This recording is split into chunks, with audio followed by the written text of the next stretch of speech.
press, people of the state of Colorado. It's a great day for water in Colorado and for Colorado in general. Thanks for being here. We have an event here that was scheduled to start at 10 o'clock. We're a few minutes early. We're just going to start. So, my name is James Eklund. I'm the director of the Colorado Water Conservation Board. My board just approved a motion unanimously approving Colorado's water plan for submittal to Governor Hickenlooper, and I want to do that right now. So Governor Hickenlooper, here is Colorado's water plan, mid-bite.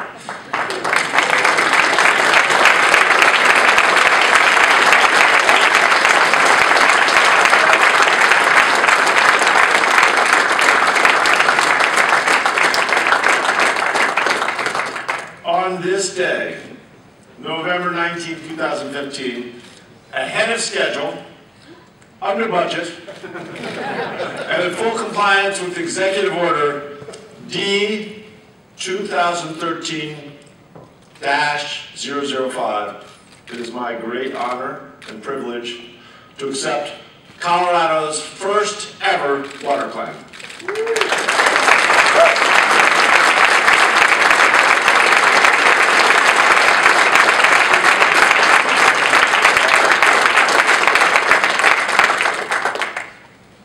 And how apropos with this seminal moment in Colorado history that we take place in History Colorado. I think we have some of the artwork of Alan True here, which, as I think many of you know, adorns the state capitol and tells the story of Colorado's rich history with water and illustrates the words of our first poet laureate, Thomas Hornsby Farrell, who wrote, "Here is a land where life is written in water." Water's not just one of our most valuable natural resources. It is, without question, our most valuable resource. But I think if you take a look around this room, you'll see what might be an even more valuable resource. I think I just conflicted myself. Would be our people. And all the people that worked on this, the water providers, the stewards, managers from across the state, water users, from agriculture to recreation to the environment, members of the public who've engaged the state's water challenges head on by literally working countless hours in basin roundtable meetings and interbasin compact committee meetings, all manner of meetings.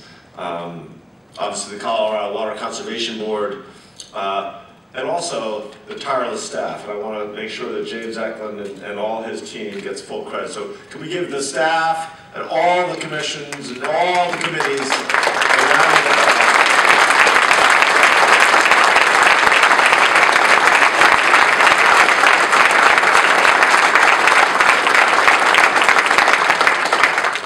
I remember having a conversation with John Stolp, maybe 6 months into my first term, and we were talking about the idea of this thing, of a water plan.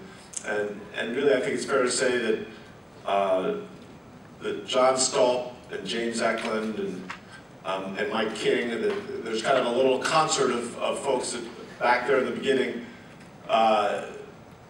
beat in and said this is something that we could do, something that the people have feared before just because of all the cliches of water for fighting and whiskey for drinking.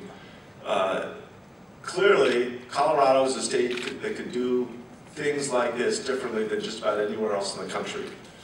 We now have a plan with measurable objectives, concrete goals, and detailed critical actions, all driven by our statewide water values, our system of how we think about water. Now, how do we honor this amazing moment, this point in history? I think by recognizing this isn't the end, this is the beginning.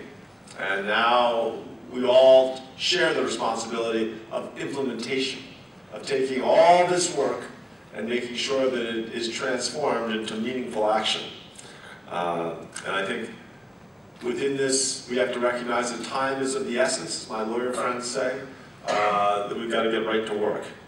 Now, if you're a Colorado water user, which I think includes everyone in this room and everyone in the state, as we've said from the beginning, we're going to start every conversation with conservation, but now is the time when you rethink how you can be more efficient in the water you use.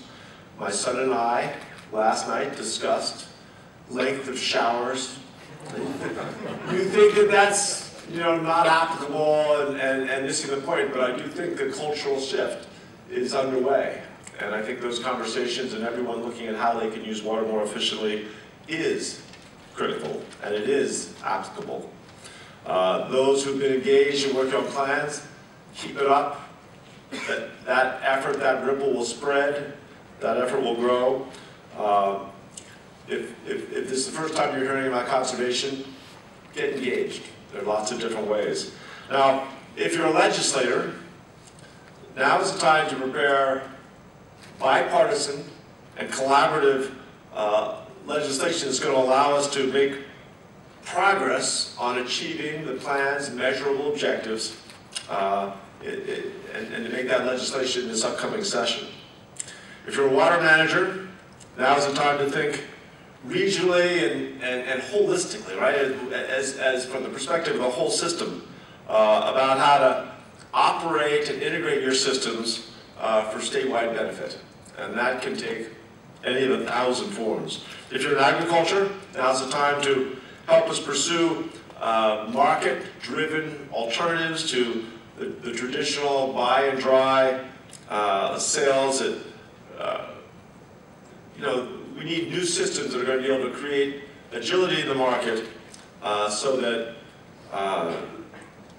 the people that are using water in agriculture can grow more and have a greater sense of security and continuity in what they're doing. We want to make sure that our agricultural users are able to better manage their business and stay in business. If you're an environmental advocate, now is the time to create stream and watershed health plans and help us analyze and find the funding to be able to implement those plans. If you're from the business community, and that could be agribusiness, it could be any business, now is the time to support this plan's call for innovation in the water space. And innovation doesn't just come in predicted places. Innovation can be created in almost any place. I think innovation is our collective brand as a state. We've done a little polling on this, and over the last years, when people think of Colorado, they don't just think of ski resorts right now. They think of innovation. They think of startups. And this is a great opportunity for the innovators in the room to think outside the box to, again, help us figure out how to achieve these measurable goals. Now, if you're a federal agency, now is the time to get out of the state. No, I'm just kidding. That's a terrible joke. I think the federal agencies have to be our partners in this as well. And they have to help us think critically about how we regulate water in the West so the states like Colorado can have the support and agility we need to confront our water challenges and to work collaboratively with our neighboring states. And lastly, if you're a governor, now is the time for a thorough and expedient review of this plan to make sure that we maintain the momentum that all these people have created and to be able to move forward with executive action wherever appropriate and necessary so that we can achieve the measurable goals in furtherance of our statewide water values. I think this is a moment that we should relish and savor. Usually in the really great meals I've had in my life, there's some moment where the conversation, the food, and the lighting all comes together. We're in that moment right now in this water plan. But just like in that dinner, the dinner goes forward. And the really best dinners continue to get better as you go along. This water plan is going to get better as we go along as well. As long as we continue and commit ourselves to that collaborative effort that was able to create it. So now, let me turn it over to our Chief Architect of Colorado's Water Plan, Chief Architect Eklund, James Eklund.